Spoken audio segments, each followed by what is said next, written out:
Now, this week's Art Talk by Sarah is on the remarkable artistic endeavors of the Florida Highwaymen.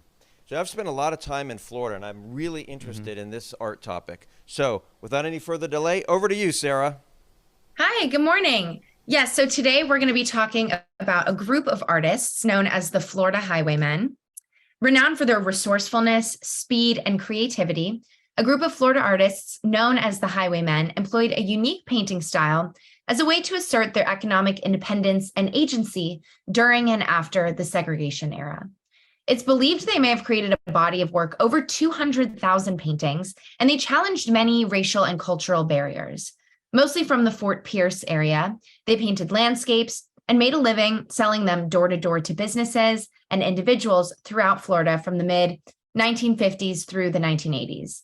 They also sold their work from the trunks of their cars along the eastern coastal roads.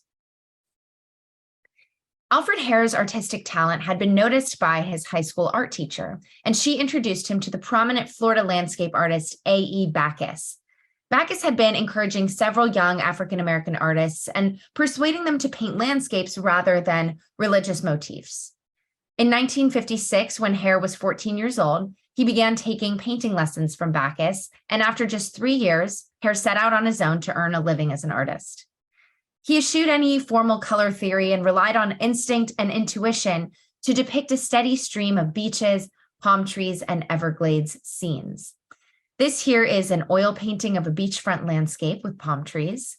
There's a sandy beach in the foreground of the painting, with the color of the water changing from blue to white as the moonlight hits it.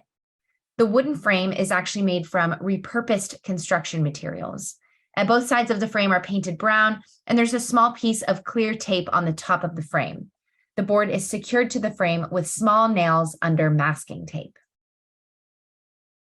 Here's another piece by Hair of a beach scene, and again, we can see his masterful use of light. Here being what looks like dawn or dusk, as opposed to the moonlight in the previous piece that we just saw. As well, here the frame is made out of recycled construction materials, as was common for the Highwaymen.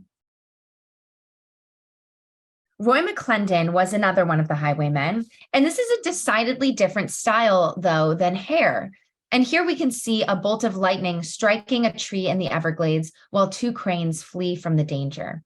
The scene is painted in a more realist or naturalist style. The Highwaymen were all somewhat under the tutelage of A.E. Backus, but it's interesting to see how their styles differ from person to person. Here's Charles Chico, also known as Chico Wheeler. Wheeler also worked in citrus groves for supplemental income. He began painting in the 1960s after starting out as a frame maker for Alfred Hair, and then he started to produce his own work. Here's a really unique wash of bright pink and blue called Sunrise Over the Marshland. Sylvester Wells took up painting after seeing a work by Alfred Hair.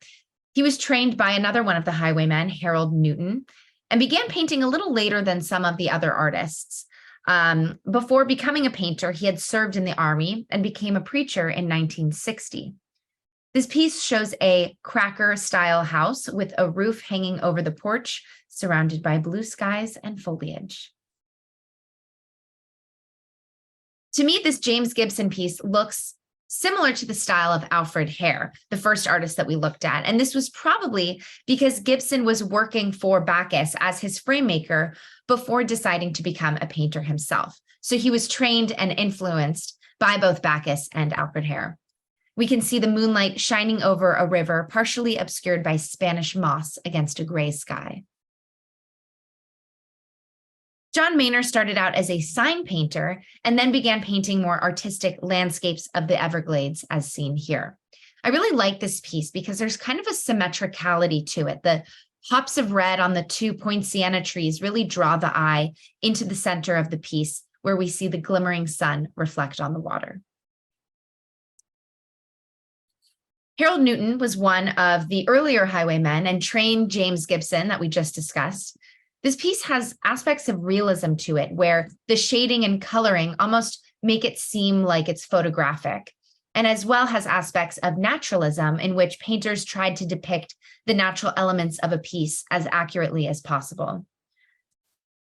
another Newton piece. A combination of the ideas of realism and naturalism are actually what influenced and led to Impressionism. And so this other Newton piece has elements of that with the small brushstrokes and the depiction of natural light.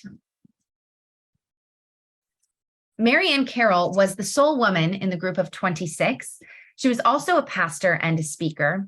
In 2011, she was invited to the First Lady's Luncheon by Michelle Obama and presented her with a painting of a poinciana tree.